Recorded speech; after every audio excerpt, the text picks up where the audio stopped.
So my name is Carrie. I'm from Indiana, and I'm kind of a convert to the pro-life movement. So today I'm going to share a little bit about my story and how I became pro-life.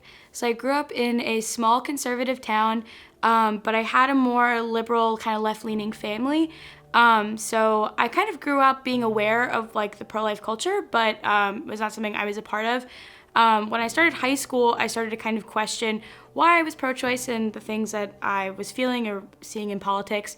And I was pretty adamantly pro-choice. I would kind of argue with people in class, and I was definitely in the minority, so I had to really learn to kind of argue my point and argue why I felt that way. I definitely didn't love abortion, but I didn't think there were other good options for women, so I kind of thought that abortion was the only way that women could have value in society past just having children.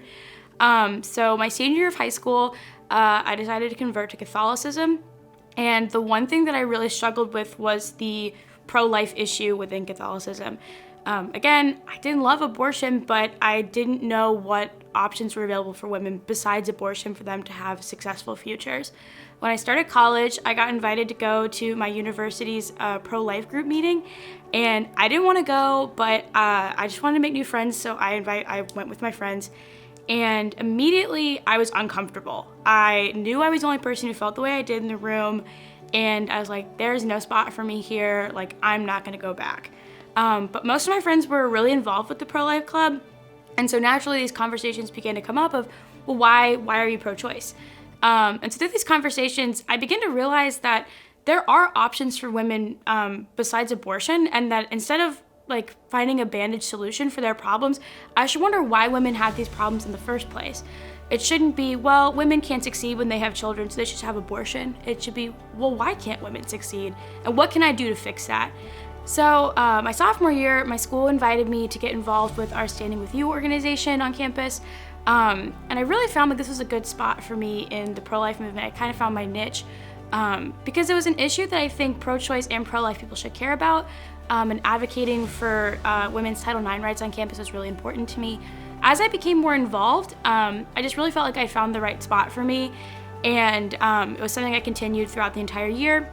At the end of the year, we had elections come up for different roles in our club, and I was nominated to be the Standing With You committee chair on our campus.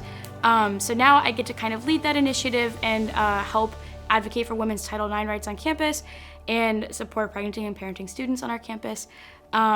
I think if you had told me in high school that this is where I would be at, I would be really shocked by that and really surprised by that. But I think all along I did have a pro-life spirit. It was just misplaced compassion.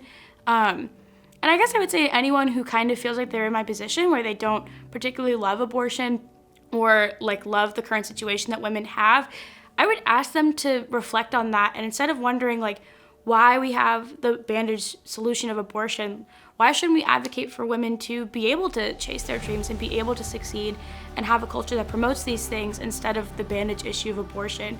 Killing a human life is not going to change anything in the long run. It's only going to create more wounds. But I know that Students for Life is open to questions and will always be able to meet me where I'm at and help me to combat like whatever anxieties or doubts I have about the pro-life movement, because no matter where I've been looking, they seem to always have the right answer. If you have any questions or you'd like to find out more information about the pro-life movement, you can go to studentsforlife.org.